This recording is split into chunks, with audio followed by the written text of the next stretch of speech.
Edwina, is it Brexit in all but name?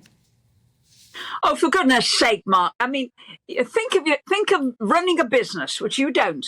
Think of being faced with 600 changes in the law. Don't you think that would be enough? You might actually think there's 6 changes in the law were enough.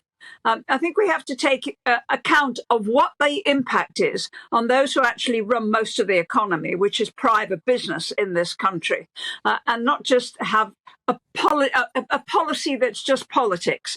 Somewhere along the line, I want to see some common sense in all of this. We're worried about growth. We want to see more growth. We particularly want to support industry and business. We want to see long-term development in our country. We want to see really good quality employment. All of those, I think, matter so much, and they matter in the end to the people that we're trying to represent and who we want to vote for us. If you just do it on the basis of does it tick this box or does it tick that box, whether it's a good idea or not a good idea, then I think in the end that's going down a rabbit hole, and that would not be good for us. Just having chaos for the sake of chaos, I'm sure you would agree, is not really a very good idea. Well, you've been supportive of Rishi Sunak in recent months, Edwina. Why did he say that he was going to have a bonfire of these regulations? You say that you want economic growth, but by the sounds of it, by following EU rules. In that case, what was the point of leaving?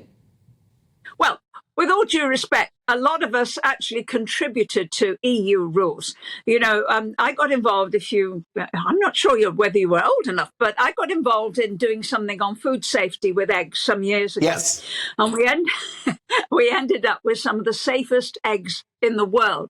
And our standards were actually much higher than in the EU.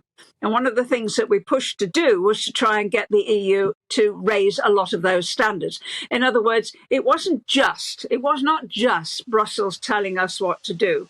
As a very active member nation, we contributed to a great many of the standards, and we were able to raise them and to ensure that the rest of Europe, some of which countries like Poland over in the east, as they came in from the old Soviet Union, were having to upgrade an awful lot at one time.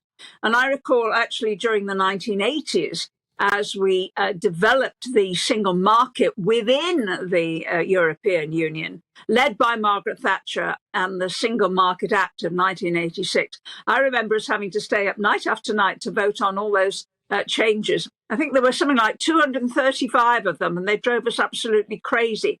And you're worried about not having enough at 600. I think Kemi Badenoch's probably doing very well for us. The rest, we probably don't need to change, or we don't need to change just right now. Be calm, be patient. Dare I say calm down, dear? Would that be too difficult? I like being called dear. It's very flattering. Listen, Edwina, before we move on to our next topic and the Labour Party, what about the issue of the economy? Because if we take your logic to the extreme, that we align with some of these rules in order to help the economy, then why not go back into the single market and have a customs union with Brussels? That's the logic of your argument. Well, I'm sure in the long term, our trade with Europe will pick up. I mean, what we're doing at the moment, and I think this is absolutely right, is developing our trade and business with the rest of the world, which is an awful lot bigger than the EU, and which is growing a lot faster than many parts of the EU. And it seems to me sensible that we develop the bits that we have neglected for decades so that we can see some substantial improvement and change. This is particularly true for growing countries like India and our links with the Trans-Pacific Partnership. But I'm no doubt that at some future point we will find ourselves trading very much more freely with the European Union. And bear this in mind, that when goods are important, actually it's services that are important. And, we can as easily sell our computer games and that sort of thing to France and Germany and to Poland and indeed to Ukraine as we can anywhere in the world. In many of these areas, in many of the more sophisticated kinds of trade, where it isn't goods that are being sold, then the barriers are virtually non-existent. So I'm not that worried about it. My own feeling, Mark, is we shouldn't fight the battles of the past. The level of growth that we saw recently in the most recent figures is very, very small. And that is because the battles of the current time, strikes, are the ones that are holding us back. Yeah. Business is doing fine. Let business get on with it without giving them too much of a headache about changing the law in huge ways, and without actually giving them the headache that politicians don't care about them. They only care about politics.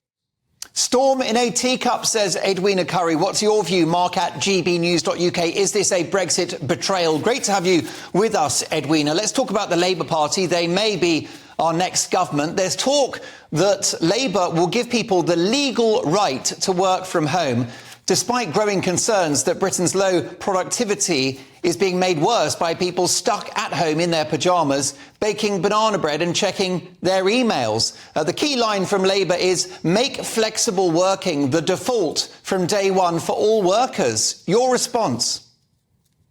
Well, if they do that for themselves, so that they don't actually go out delivering any leaflets or knocking on any doors, they will romp home at the next election. That would be very nice indeed.